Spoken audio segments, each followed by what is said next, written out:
eu vou convidar agora para estar com a gente falando sobre as tensões e diálogos entre feminismos e feminilidades, com a professora doutora Clarice de Franco São Paulo. Ela é psicóloga, doutora em Ciências da Religião, com pós-doutorado em Estudos de Gênero e atua na Universidade Federal do ABC com Direitos Humanos, Políticas Afirmativas, Gênero, Inclusão e Saúde Mental. A palavra é com você, doutora Clarice. Muito obrigada, uma boa noite a todas, a todos e a todas. Me escutam? Tá tudo bem? Sim, tá claríssimo. Sim, tá ótimo.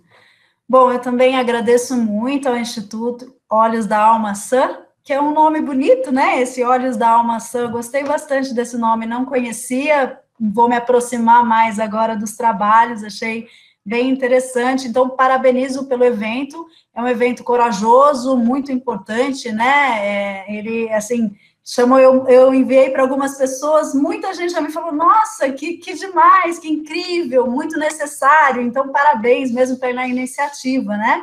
E pela maneira como o evento está sendo abordado. Eu acho que esses diálogos, né, que envolvem a perspectiva junguiana e estudos de gênero, né, que são matrizes tão diferentes, né, conceituais, e que a gente deve aproximar, né, e também outros diálogos aqui, né, como acaba de propor a professora Maristela, que também a fala foi muito interessante, e vou em alguns momentos talvez fazer referência. Bom, eu gosto sempre de trazer um pouquinho do contexto histórico, que provavelmente as pessoas já conhecem, já estão cansadas de saber, mas eu acho muito importante a gente lembrar algumas questões, né? Nós estamos numa compreensão da questão de gênero bastante recente, se a gente pensar no processo histórico, né, da humanidade, né?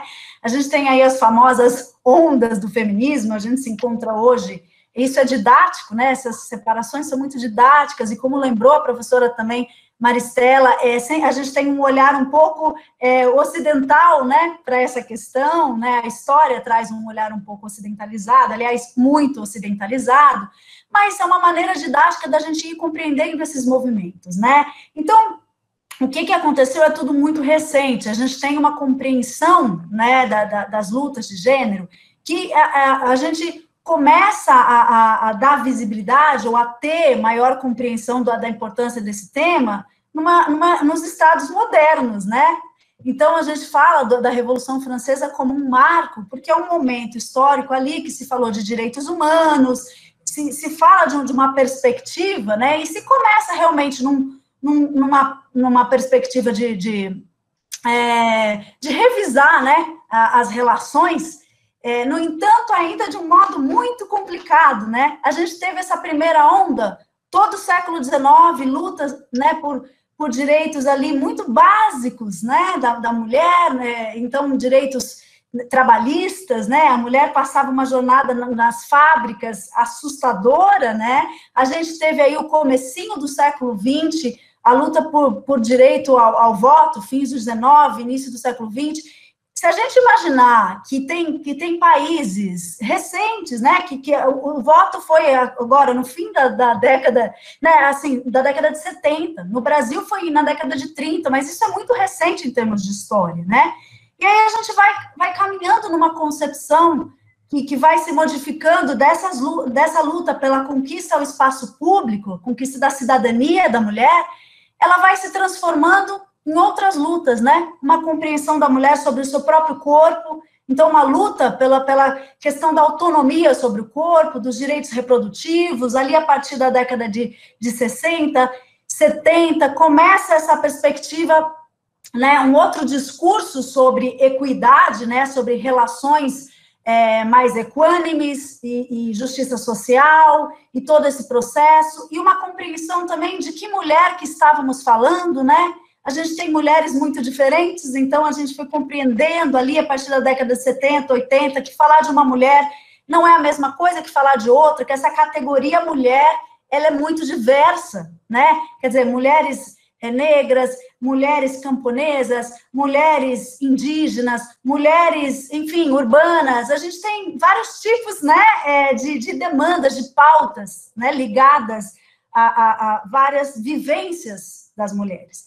E aí, a gente vai chegando na década de 90 com uma compreensão bastante reformulada sobre gênero, né?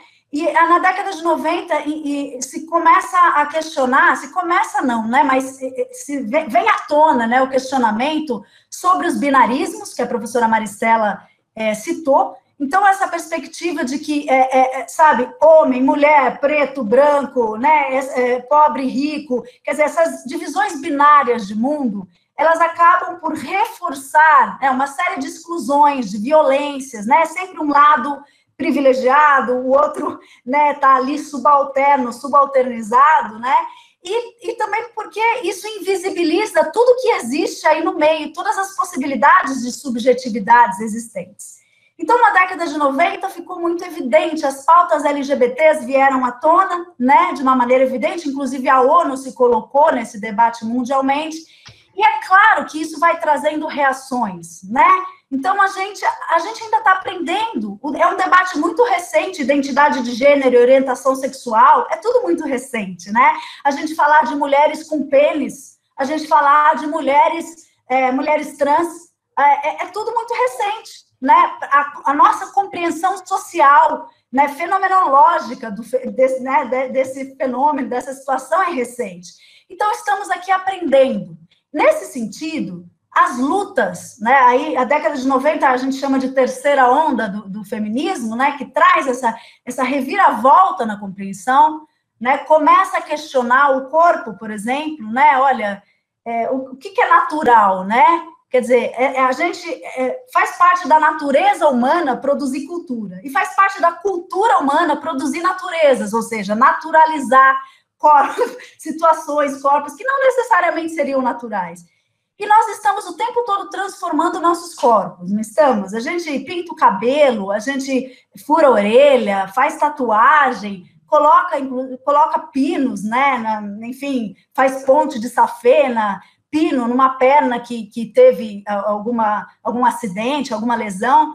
Mas aí as transformações de gênero, elas têm uma carga moral, né? Porque todas as outras transformações corporais, elas foram sendo mais ou menos incorporadas, né, na sociedade. Mas as transformações de gênero, elas ainda chocam, né? Então, aí começam algumas tensões muito importantes, né? A gente fala que a gente está na quarta onda hoje, né, dos movimentos de gênero e do feminismo, né? Porque a quarta onda, ela é considerada essa articulação nas redes. Aí, o que eu vim trabalhar hoje com vocês, nesse tempinho que eu tenho, né? Como esse processo histórico foi gerando, de um lado, consciências importantíssimas, né? Articulações, uma compreensão de que as mulheres precisam estar unidas em torno de determinadas pautas, né? De que a questão da violência de gênero, ela é algo que precisa de políticas públicas internacionais. Tudo isso foi sendo gerado de um lado. De outro lado, a gente tem, e aí quando eu falo de outro lado, a gente não está colocando uma questão antagônica, tá? E aí depois eu vou entrar no Jung aqui. Mas, né, de uma outra maneira, existem lutas, né, pelo lugar da mulher, que são lutas, por exemplo, ligadas ao sagrado feminino, né, os círculos de mulheres, outras formas de compreensão dessa história da mulher, desse valor da mulher, desse papel da mulher, de como podemos compreender o lugar da mulher e reconstruí-lo em sociedade, né? Então, reconfigurar também esse lugar em sociedade. Mas aí existem alguns choques e algumas tensões entre os discursos mais políticos, militantes, que vêm tanto da base, né, de atuação, por exemplo, enfim, da militância mesmo, que vive determinados temas e fenômenos de violência, de exclusão, quanto também, por exemplo, dos estudos de gênero, né, que incorporam um discurso bastante politizado, e acho isso super importante.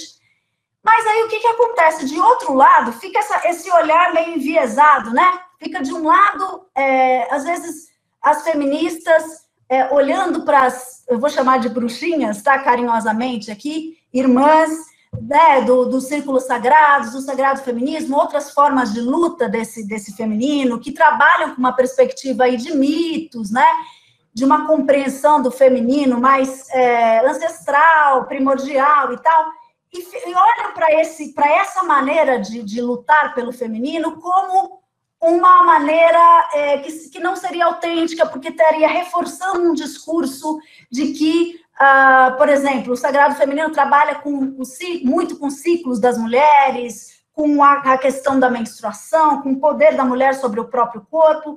Mas aí o que acontece? Os feminismos, né, porque são vários, em alguns níveis, alguns se encontram mais e outros têm mais, né, mais distância.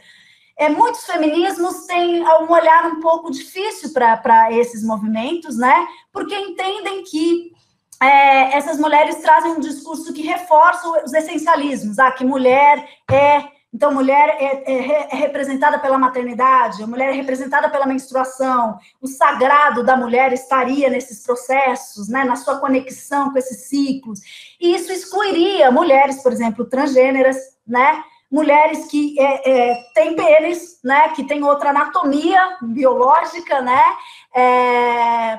e isso excluiria uma série de subjetividades que estão aí no meio, né? Pessoas também não binárias, quer dizer, isso, para alguns discursos, reforça esse essencialismo e esse binarismo, esses binarismos de gênero, né? E do outro lado, muita gente do sagrado feminino, do círculo sagrado de mulheres e tal, e que tem uma compreensão aprofundada nos mitos, né, em uma série de processos aqui que é importante a gente trazer, olham os feminismos com uma certa distância, né, e aí é claro que eu não estou falando que são todos os movimentos, não é isso, né, eu estou falando que tem essas tensões, né, existem essas tensões. Justamente porque veem que não existe uma necessidade, às vezes, de ser tão radical ou de colocar o homem como sempre o algoz da situação, como o vilão da história, quer dizer, que a gente precisa trabalhar num outro discurso, numa outra perspectiva, né? Que a história não é homens contra mulheres. Então, fica essa briga que é uma pena, né? A gente lamenta porque, na verdade, está todo mundo lutando, né? Está todo mundo aí buscando uma reconstrução, uma ressignificação do lugar, tanto da mulher quanto das pessoas que foram historicamente excluídas ou invisibilizadas, tiveram seu discurso apagado, seus corpos submetidos. Então, nesse sentido, eu acho muito importante a gente estabelecer pontos de diálogo, né, e diminuir essas tensões, né. Então, a perspectiva junguiana, ela vem sendo utilizada muito nesses grupos, né, de sagrado feminino, às vezes de maneira reducionista ou simplificada, né, e eu acho que essa é uma revisão importante. Eu acho que tem muitas junguianas e junguianos aqui, né, porque é um evento ligado, apoiado aí por núcleos junguianos.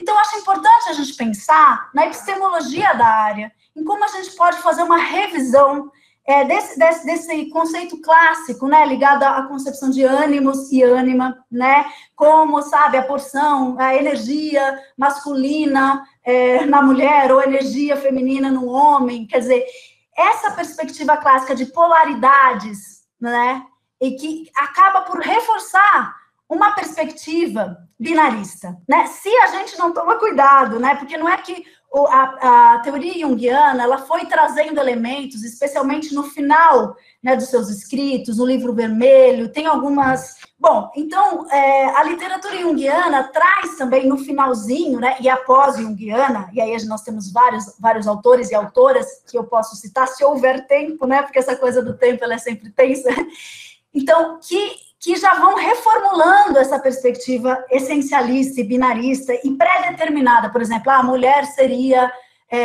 representada por passividade, por receptividade, né, por beleza, por maternidade, por nutrição, por cuidado. Essas características que a gente vai atribuindo aos arquétipos, né? E o homem seria a força, né? O homem seria a assertividade, seria a luta, a guerra. Quer dizer, essas imagens que a gente compõe no imaginário para justamente trazer a linguagem arquetípica na cena, ela precisa ser usada com muito cuidado, né? Para a gente realmente não reproduzir binarismos. Então, a gente sempre deve lembrar que arquétipo não é conteúdo fixo. Arquétipo é forma, né? É um modelinho que o conteúdo vai sendo atualizado nas culturas. O Jung, ele viveu antes desse debate contemporâneo sobre o tema. Ele morreu no comecinho da década de 60, né? Então, ele morreu ali quando estava nascendo os debates da segunda onda, né? Aquela coisa de Simone de Beauvoir, né? A mulher se constrói. Então, estava começando aquilo tudo. Então, você imagina que cada pessoa é fruto da sua época, mas a teoria junguiana, ela já foi avançando muito nisso. A gente tem, por exemplo, o Carlos Byton fala de tratar ânimos e ânima como uma perspectiva de alteridade, de reconhecimento daquilo que é diferente de mim. Né? E através desse reconhecimento, eu acesso uma perspectiva que pode fazer o trabalho da minha consciência, que é esse trabalho do encontro, da integração, né? Da conjunktio, do casamento sagrado, né? De encontrar esse diferente na energia de gênero, vamos colocar assim, né? E aí, masculino e feminino não precisam ser opostos, eles são energias diferentes, e que todos temos... todos e todas, né, e todas temos internamente essas perspectivas e precisamos fazer o nosso arranjo de consciência, o nosso arranjo de individuação desses elementos, né, de como a gente vai construir isso. É uma construção, inclusive, de consciência, uma construção que envolve a nossa relação com a cultura, né, envolve a nossa relação de reconhecimento daquilo que é diferente de mim. Então, colocando ânimos e ânima, por exemplo, como alteridade, fica um debate interessante. A gente tem o Andrew Samuels, que também faz uma crítica a essa visão de tampa da panela, sabe? De encaixe, de complemento. A gente precisa ir trabalhando essas energias, né, de maneira distinta, quer dizer, são diferentes, e não polos opostos, de uma maneira como a gente está acostumado a trabalhar. A gente precisa olhar a teoria junguiana no que ela tem de melhor, né? Ela traz essa perspectiva de que a consciência, a consciência das polaridades, ela está aí para que nós construamos, é feio isso, né? Que a gente construa, acho que é isso mesmo, né? Para que a gente construa, né? Nosso próprio caminho de individuação, que seria, na verdade, um caminho de integração, né? A teoria junguiana, ela fala o tempo todo de você fazer um equilíbrio energético, integrar processos, integrar imagens, integrar, né? Quer dizer, persona e sombra. Quando você está num polo só, você está com um problema, né? A outra parte está lá inconsciente, está lá na sombra, vai te pegar na curva. Então, o que eu quero dizer com isso? Que eu acho que tem que partir também de nós, acadêmicos, acadêmicas, estudiosos, estudiosas do tema, para fazer uma revisão interna. A gente já tem muitos artigos aí falando, né, sobre uma revisão de como a psicologia junguiana pode trazer uma perspectiva de psicologia, de psique andrógena, né, que é uma psique com potencial, né, para ser tudo, né, em termos de gênero, em termos de sexualidade. É um potencial que vai se realizar no processo de individuação dos sujeitos, né? Então, é interessante a gente pensar nisso, né, como uma revisão interna mesmo, uma outra compreensão do nosso próprio estudo. E aí eu vou finalizando, porque não vai dar tempo de eu falar, eu tenho muito material aqui, mas não vai dar tempo, de que essa revisão pode, inclusive, auxiliar, né, facilitadoras desses grupos, por exemplo, Sagrado Feminino, Círculo Sagrado de Mulheres, pode fazer com que haja uma aproximação com os debates contemporâneos do tema, né, com os debates atuais, né, contemporâneos, que envolvem os estudos de gênero, que envolvem a militância feminista, né, porque a gente precisa trazer um olhar reformado para essas concepções, né, quer dizer, senão a gente fica como se fossem dois discursos em disputa, e não são. A gente tem hoje, por exemplo, eu estudei o feminismo islâmico, né, por um tempo aí, num pós-doutorado. Então, assim, a gente tem muitas perspectivas que aproximam aspectos espiritualistas, religiosos, dos aspectos feministas, militantes, políticos, porque temos várias instâncias, várias dimensões dentro da gente, precisamos preservá-las, né? Eu vou deixar algumas indicações de bibliografia aqui. A gente tem Ana Lia Alfran, com Expressões da Sexualidade, um olhar junguiano. A gente tem, deixa eu ver aqui, Sônia Lira, Arte, Gênero, Androgeneidade. A gente tem o André Semas, que eu falei, da Psique Plural. A gente tem o Hillman, que ele é sempre, o James Hillman traz uma revisão da ânima, né? Ele tem um livro que ele traz a revisão da ânima. Maria Lúcia Fauri fala de fronteiras do masculino e do feminino, androginia como expressão. A gente tem um artigo da Tatiana Deoli e Roberto Novaes de Sá, que fala reflexões sobre a questão da personificação na teoria da contrassexualidade de Jung. A gente tem muitos elementos aí, muitos autores e autoras que têm trabalhado com esse tema. Então, eu sugiro e proponho que façamos uma revisão epistemológica do nosso campo de estudo, para que a gente traga mais diálogos e mais fundamentos para as pessoas que buscam nessas referências. É isso, eu agradeço e deixo aí para o debate. Perdão se eu extrapolei o tempo. Muito obrigada, doutora Clarissa. É muito bom a sua provocação para o nosso público, né, que tem tanto interesse no estudo desse feminino. Instituto Olhos da Alma Sã, Goiânia,